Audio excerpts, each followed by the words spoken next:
हां, शस्त्रक्रियेच्या आधी बऱ्याच अडचणी होत्या, जे की माझा गुडघा 90 पर्यंत जात नव्हता.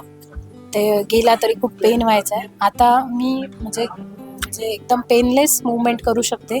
मला जवळपास 10-15 वर्षापासून हा त्रास होत होता. नी रिप्लेसमेंट झाल्यानंतर माझा हा त्रास पूर्ण कमी झालेला आहे. आता मी पायऱ्या चढू शकते, उतरू शकते.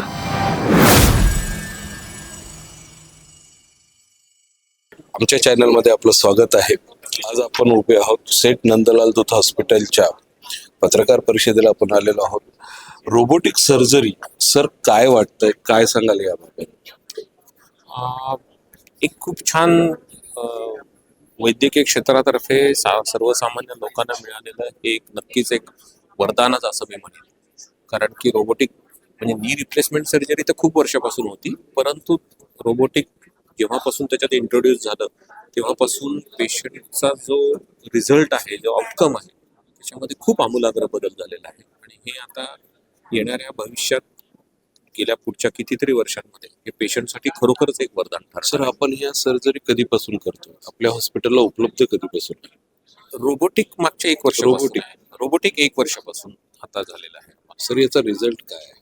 अतिशय सुंदर. म्हणजे आता हे तुम्ही बघता इथं काही आमचे रुग्ण पण आहेत जे काही 1 महिन्यापासून आता 1 वर्षाचा फॉलोअप असणारे रुग्ण आहेत. मांडी घालून बसतायत, टेबल टेनिस खेळतायत, बॅडमिंटन खेळतायत, स्कूटर चालवतायत, जॉब करतायत.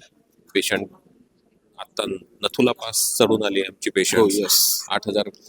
तर सो तुम्ही तुमचं जर का दैनंदिन काम आनंदाने करू शकत असाल कुठल्याही दुखण्याशिवाय, मला वाटतं हेच याचं श्रेय आहे. सर साधी सर्जरी आणि रोबोटिक मध्ये काय डिफरन्स आहे? मी जसं सांगितलं की रोबोटिकमध्ये ना प्रिसिजन हा खूप महत्त्वाचा, अचूकता खूप महत्त्वाची आहे. जेवढा अचूकतेने तुमचा सांधा बसतो तेवढा त्या सांध्याचं आयुष्यमान जास्त राहतं. आणि आपला जो रोबो आहे हा सिटी बेस्ड आहे, त्याच्यामुळे तुमच्या वैयक्तिक गुडघ्याच्या तुम्हाला जशी गरज आहे त्यानुसार तुमचा सांधा बसवला जातो.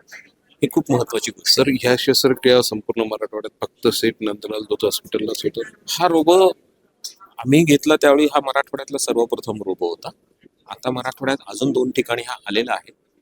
पण आम्ही मुंबई आणि पुण्यानंतर महाराष्ट्रामध्ये उर्वरित महाराष्ट्रात आलेला हा सर सर्वप्रथम. आतापर्यंत किती शस्त्रक्रिया झाल्या? रोबोच्या सहाय्याने मी आता ऑलमोस्ट 1,200 शस्त्रक्रिया झाल्या. सर साधी शस्त्रक्रिया आणि रोबोटिक शस्त्रक्रियामध्ये काही जे याचं बिल जे असतं, पैशाचा काही फरक पडतो, याला खर्च जो असतो याच्यात काही डिफरन्स आहे? बाकी बऱ्याचशा रुग्णालय रोबोटिक शस्त्रक्रियेसाठी वेगळे चार्जेस घेतात.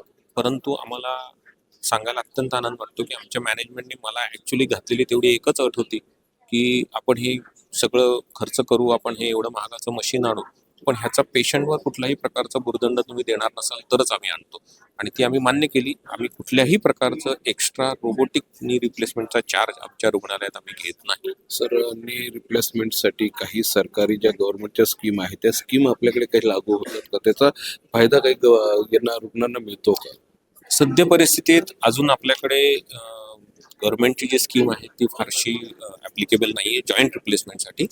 परंतु मुख्यमंत्री सहायता निधी हा एक ऑप्शन आहे की जो काही प्रमाणामध्ये काही रुग्णांना त्याची नक्कीच मदत होते.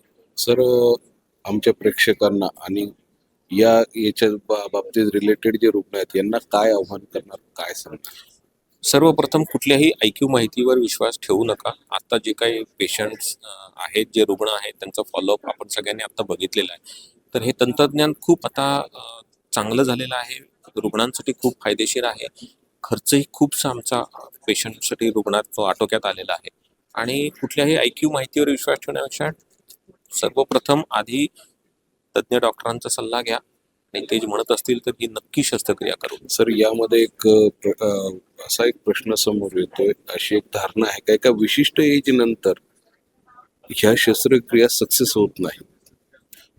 तसं अजिबात नाही. म्हणजे आताच तुम्ही बघितलं, आज इथं असलेल्या उपस्थितपैकी सगळ्या रुग्णांपैकी सगळ्यात जे वयोवृद्ध आहेत त्यांचं 83 वर्ष वय आहे. ते अजून आताही ॲक्टिव्हली सगळ्या गोष्टी करतात. तर वय हा काही फार महत्त्वाचा क्रायटेरिया नाही. आपला त्रास किती, आपले सांधे किती खराब आहेत आणि आपली स्वतःची उमेद किती आहे ही सगळ्यात महत्त्वाची गोष्ट आहे. Okay, thank you sir. हे होते आपल्याबरोबर सेठ नंदलाल दूत हॉस्पिटलचे डॉक्टर. अजून पुन्हा एका ज्यांच्या गुडघ्यांवर ही शस्त्रक्रिया झाली अशा आपण आता त्यांना पेशंट म्हणू शकत नाही. त्यांची परिस्थिती आपण बघू शकताय. आपण त्यांनाच विचारूया आपल्यावर शस्त्रक्रिया करण्याच्या पहिले आणि नंतर काय अनुभव आहे, काय अनुभवता तुम्ही स्वतः? हा, शस्त्रक्रियेच्या आधी बऱ्याच अडचणी होत्या, जे की माझा गुडघा 90 पर्यंत जात नव्हता. ते गेला तरी खूप पेन व्हायचा आहे. आता मी म्हणजे एकदम पेनलेस मूवमेंट करू शकते, जे की मी आत्ता लेटेस्ट दार्जिलिंगला जाऊन आले, नथुला पासला जाऊन आले, जे की 14,497 किलोमीटर वर आहे, जिथे हाय माउंटेन सिकनेस येतो, पण मला कसल्याही प्रकारचा त्रास झाला नाही. मी एकदम नॉर्मल चालू शकले. आणि तसंच सिक्कीमला पण मी टायगर हिलला गेले. टायगर हिल पण एकदम हाय होतं. जवळजवळ मी 2.5 किलोमीटर वर चढले आणि उतरले. सर, काय वाटतं लग्न झाल्यानंतरचा एक त्रास, त्याच्यानंतर हा त्रास, या त्रासातून मुक्ती झाली असं वाटतंय का? Definitely, all credit goes to Dr. Fute sir आणि दूत हॉस्पिटल. आनंद वाटतो. पहिले तिला थोडा त्रास होता, आता सध्या आफ्टर ऑपरेशन सगळं क्युअर बरोबर झाल्यासारखं वाटतं. बेस्ट विशेस टू डॉक्टर फुटे अँड दूत हॉस्पिटल. मॅडम, सर्व नागरिकांना काय आव्हान करणार, ज्यांना हा त्रास आहे त्यांना आपण काय सांगणार? प्लीज, जर तुम्हाला कोणी नी रिप्लेसमेंट सांगितली असेल तर लवकरात लवकर करा. उगीच वेळ करू नका. मी स्वतः 6 वर्ष लेट केलं. माझं फक्त दुर्बिणीने होणारं ऑपरेशन मला नी रिप्लेस करावं लागला. त्यासाठी मी सगळ्यांना सांगते, जर कोणी डॉक्टरने तुम्हाला रिफर केलं असेल की तुम्ही नी रिप्लेस करा, तर खरंच लवकरात लवकर नी रिप्लेस करा. आफ्टर नी रिप्लेसमेंट तुमच्या सगळ्या गोष्टी सोयीस्कर होतील, तर कुठेही प्रॉब्लेम येणार नाही. मी स्वतः वर्किंग वुमन आहे. मी जॉबही करते. माझे सासू सासरे आहेत, जे की 75 आणि 80 वर्षाचे आहेत. माझं बाळ फक्त 9 वर्षाचं आहे. एवढं सगळं असून मी सगळं नॉर्मली सगळं करू शकते आता. Your good name please. My name is Mayuri Nilesh राजे. थँक्यू. थँक्यू. मॅडम, आपलं नाव? माझं नाव प्रतिभा कुलकर्णी. मला जवळपास 10-15 वर्षापासून हा त्रास होत होता. नी रिप्लेसमेंट झाल्यानंतर माझा हा त्रास पूर्ण कमी झालेला आहे. आता मी पायऱ्या चढू शकते, उतरू शकते. त्याच्या अगोदर मी बरीच आयुर्वेदिक ट्रीटमेंट पण घेतली होती, पण त्यांनी काहीही फरक पडला नाही. रोबोटने जेव्हा फुटे सरांनी माझं ऑपरेशन केलं, तेव्हा त्याच्यानंतर मी एकदम ओके आहे. थँक्यू. नमस्कार, आरोग्य जागृती मध्ये आपलं स्वागत आहे. आज आपण सेठ नंदलाल धूत यांनी आयोजित केलेल्या या कार्यक्रमामध्ये, रोबोटिक शस्त्रक्रियाच्या कार्यक्रमामध्ये आपण आलेलो आहोत. 100च्या पुढे 100 शस्त्रक्रियाचा टप्पा शेठ नंदलाल धूत यांनी गाठलेला आहे. याच बाबत आपल्याबरोबर बोलण्यासाठी आहेत, ज्यांच्यावर या शस्त्रक्रिया झाल्यात, असे काही पेशंट आपल्याबरोबर आहेत. आजी, काय सांगाल, कशाची शस्त्रक्रिया झाली नेमकी? माझे दोन्ही गुडघे नी रिप्लेसमेंट झालेली आहे, दोन्ही गुडघ्यांची. त्याला उद्या महिना होईल पूर्ण. काय काय त्रास होत होता आपल्याला? मला चालायला, जिना उतरायला, चढायला, खाली बसायला त्रास होत होता. ही शस्त्रक्रिया केल्यानंतर आपल्याला काय अनुभव आहे? मी आता गेल्या 1 महिन्यामध्ये माझे ऑपरेशन झाल्यापासून मी व्यवस्थित चालू शकते. मला कुठल्याही प्रकारची आधाराची गरज पडत नाही. पूर्वी मी जेव्हा बाहेर द्यायची तेव्हा गुडघ्यांना नी कॅप लावून फिरावं लागायचं मला. आज मला त्याची गरज नाही. आपल्याबरोबर दुसरे आहेत, काकांचं वय 75 आहेत, बरोबर? आपल्या कशाच्या शस्त्रक्रिया झाल्या? दोन्ही गुडघ्यांचे रिप्लेसमेंट झाले आहेत. दोन्ही गुडघ्यांचे. हो, दोन्ही गुडघे. काय त्रास होत होता आपल्याला? मला चालायला असं पाय खुपत होतं असं, आणि नंतर मग संध्याकाळी असं ताप आल्यासारखं वाटत होतं. ते खुपल्यामुळे असं ताप आल्यासारखं वाटत होतं. त्यामुळे मग बेचैन झाल्यासारखं वाटत होतं. पण ऑपरेशन केल्यानंतर आता हा सगळा त्रास समाप्त झाला. मी स्वतः चांगलं चालू शकतो. कोणाच्या सहाऱ्याशिवाय चालू हो, शकता? कोणाच्या सहाऱ्याशिवाय चालू शकतो. जिना स्टेप चढू शकतात? हो, चढू शकतो, उतरू शकतो. कारण माझं घर फर्स्ट फ्लोअरला आहे. दररोज चढतो, उतरतो, मागे पुढे चालतो. म्हणजे पुढच्या पायऱ्या पुन्हा डाव्या पायाने मागे येतो, पुन्हा चढतो.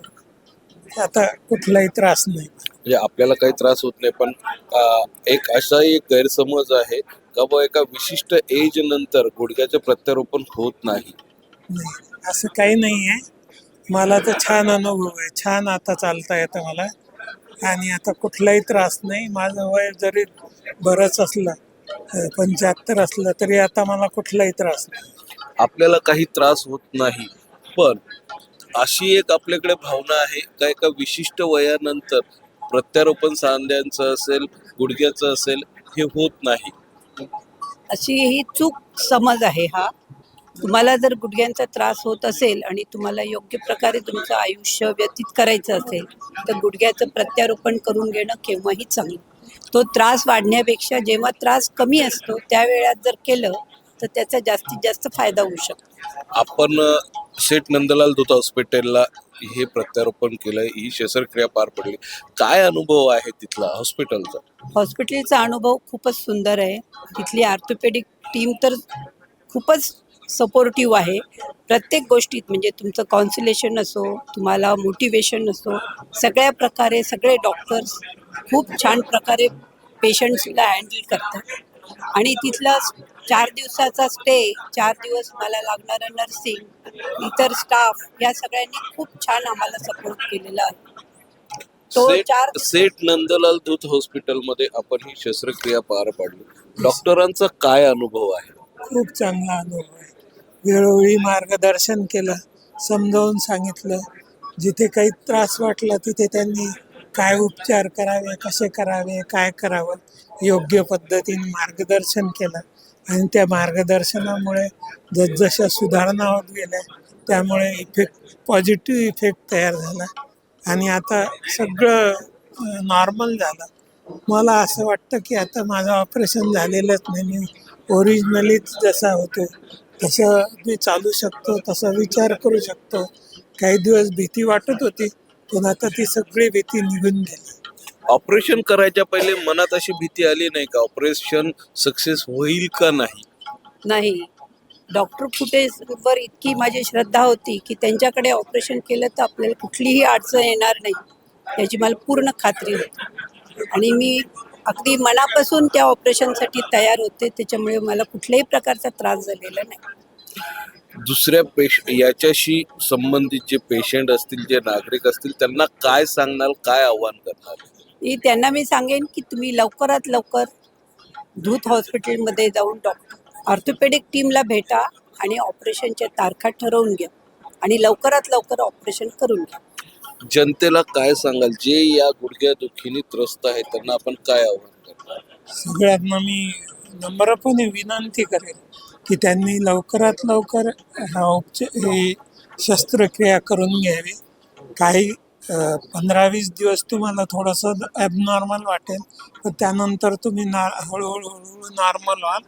2 महिन्यात तुम्हाला पूर्णपणे तुम्ही विसरून जाल की तुम्ही हे होते म्हणून, म्हणजे तुमचे पाय दुखत होते किंवा तुम्हाला त्रास होत होता आणि 3 महिन्यानंतर तर तुम्हाला एकदम नॉर्मलच वाटेल की तुमचं ऑपरेशनच झालेलं आहे असं वाटणार नाही. हे होते सर्वसामान्य आपल्याबरोबर सर्वसामान्य नागरिक ज्यांच्यावर रोबोटिक शस्त्रक्रिया पार पडली, ज्यांचे सांध्यांचं प्रत्यारोपण झालंय गुडघ्यांचं. आपण आता याबाबत संबंधित डॉक्टरांशीही चर्चा करणार आहोत.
चालवणे, त्याचा उपयोग करून घेणे हे या टीमचं इतकं कौतुक करायला कमी आहे. आणि शहरवासियांचे मेडिकल असोसिएशनचे अध्यक्ष आहे आणि डॉक्टर उदय कुटे माजी अध्यक्ष म्हणजे आमचे गुरुत्व व्यक्तिमत्व आहे.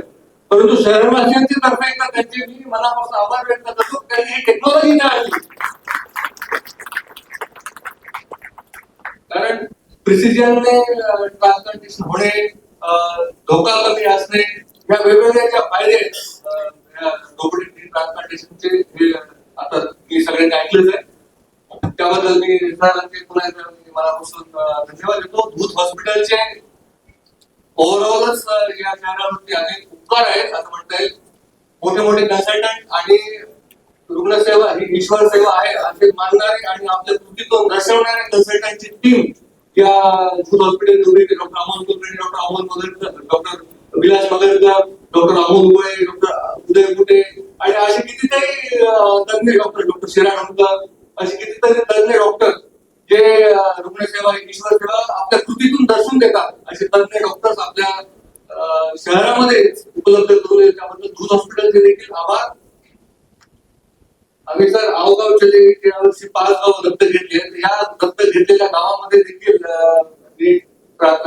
जरूर असणारे खूप रुग्ण असतात. मी तुम्हाला विनंती करतो की त्यांना काही सवलतीच्या दरात जर तुम्ही काही योजना राबवली तर या गावातील खेडेगावातील व्यक्तींना देखील त्याचा फायदा होईल. आताच एअरपोर्ट अथॉरिटीचे सर आलेले आहेत. त्यांनी देखील जास्तीत जास्त कनेक्टिव्हिटी वाढवून मुंबईहून इकडे जास्तीत जास्त ट्रान्सपोर्टेशन करण्यासाठी येतील असे त्यांनी बघावे. या सर्व टीमचे मनापासून आभार मानतो. यशस्वीरित्या पूर्ण झाले. या ऐतिहासिक प्रसंगी आज आपण सर्व या कार्यक्रमास उपस्थित राहिलास याबद्दल मी सर्वांचे मनपूर्वक आभार मानतो. सर्वप्रथम कार्यक्रमाचे प्रमुख पाहुणे doctor Anubhav Kakalkar, IMA president Chhatrapati Sambhajinagar. त्यानंतर guest of honour doctor Yogesh Lakkas, general secretary IMA Chhatrapati Sambhajinagar यांनी उपस्थित राहून आपलं मार्गदर्शन केले. याबद्दल त्यांचे धन्यवाद. सेट नंदलाल दूध रुग्णालयाच्या प्रगतीसाठी सतत मार्गदर्शन व पाठबळ देणार आहेत माननीय श्री राजकुमारजी दूध सर, श्री अक्षय दूध सर, त्यानंतर मेंटर श्री सुशील कुमार मंत्रीजी यांचे आम्ही मनापासून आभार मानतो. यांच्या पुढाकारानेच हा मराठवाड्यातील सर्वप्रथम फुल्ली ऑटोमॅटिक रोबो आपल्याला जानेवारी 2025 मध्ये आपल्या रुग्णालयात रुग्णसेवेसाठी उपलब्ध झाला. सन्माननीय मान्यवर सर्व आपल्या हॉस्पिटलचे सगळे senior doctors, doctor Magarkar sir, doctor Shiradkar sir, Lathi sir, doctor Ubale sir, doctor Devare sir, माझे सर्व कलीग कन्सल्टंट्स यांचे मी आभार मानतो की यांनी वेळ काढून इथे या कार्यक्रमाला उपस्थिती दाखवली.